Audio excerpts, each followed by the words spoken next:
चलो आज छतुर रेसिपी करवा जोटा जल्दी हो पार टाइम आम पाखे कम थी कि जल्दी कर स्टार्ट करवा। देखो छतुरा केते फ्रेश अच्छे केते बड़ भी अच्छी मुझे देखा देखो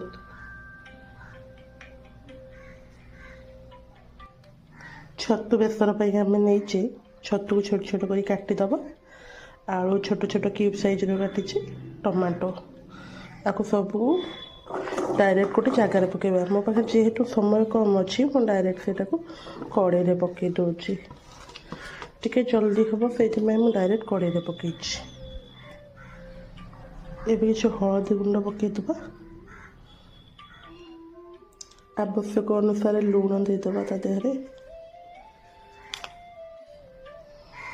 एबे किसी गोटा रसुण आंबुल आ कंचा लंका जदि आपको रसुण भल लगे पकेबे ना स्किप भी कर दे पारे।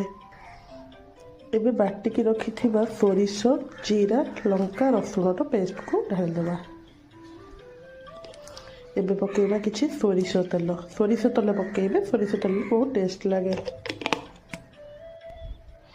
एबे एटा को हम भल भाव गोलेदबा भल भाव एटा सब मिक्स कर दे करवा। एबे हमें छतु को सीम आंचरे बसईदबा बसईकि ताकू घोड़े रखीदबा 10 मिनट पर्यंत यहपरी घोड़े रखा।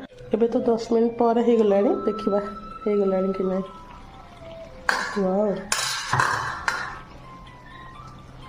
बढ़िया बास्ना आसूची। जदि मो वीडियो आपको भल लगी लाइक और सब्सक्राइब करने भूलें ना। जय श्री जगन्नाथ।